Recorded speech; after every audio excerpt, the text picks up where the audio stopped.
Hello दोस्तों, अस्सलाम वालेकुम। Welcome to Urdu media. मज़ीद अच्छी और मालूमाती वीडियोस देखने के लिए हमारा चैनल ज़रूर सब्सक्राइब करें। शुक्रिया। अगर आपको भी सारा दिन नींद आती रहती है और थकन महसूस होती है तो इन मशवरों पर अमल करके देखें।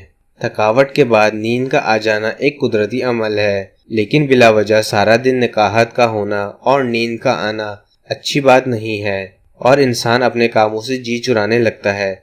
अगर आपको भी ऐसी मुश्किलात का सामना है तो झेल में दिए गए मशवरों पर अमल करें और अपनी ज़िंदगी तरोताज़ा बनाएं। रात को भरपूर नींद लें। कुछ लोगों की आदत होती है कि वो रात को सही तरह से नहीं सोते और नतीजा अच्छा नहीं निकलता और इन्हें नींद आती रहती है।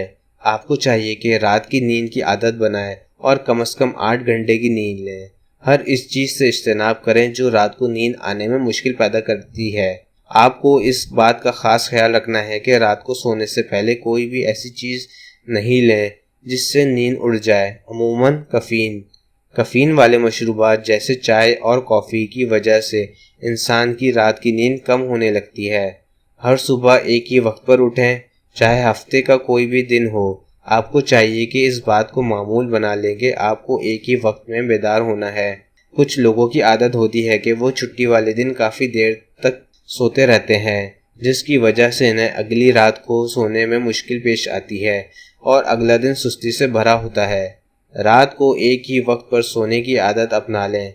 जैसे कि पहले बताया गया कि ज़्यादा देर से बेदार ना हो। बिल्कुल इसी तरह इस बात को यकीनी बनाएं कि कोई भी दिन हो, लेकिन आपको एक ही मुकर्ररा वक्त पर सो जाना है। सूरज में बैठिए। आपको चाहिए कि दिन के आगाज़ या शाम से कबल धूप में बैठें कि इस तरह से जिस्म में तवानाई आने के साथ सुस्ती दूर होगी और अच्छी नींद आएगी। वर्जिश की आदत अपनाएं। हमेशा कोशिश करेंगे जिस्म को वर्जिश की आदत से ताज़ा दम रखा जाए। वर्जिश की वजह से आप बआसानी रात को नींद हासिल कर सकेंगे, लेकिन इस बात का ध्यान रहे कि रात को देर तक वर्जिश ना की जाए, बल्कि इसके लिए शाम का वक्त का इंतखाब किया जाए। चहलकदमी करें। अगर दफ्तर में बैठे आपको सुस्ती होने लगती है तो बैठे रहने के बजाय अपनी सीट से उठें और चहलकदमी करें। इस तरह से आपकी सुस्ती दूर हो जाएगी और नींद भाग जाएगी। पानी का गिलास पिएं। कुछ लोग चाय या कॉफ़ी पीकर सुस्ती कम करने की कोशिश करते हैं, लेकिन आप चाहें तो पानी का गिलास पीकर भी ये मकसद हासिल कर सकते हैं। इससे आपको ये फ़ायदा होगा कि कैफ़ीन की मिकदार के बगैर आपकी सुस्ती दूर हो जाएगी।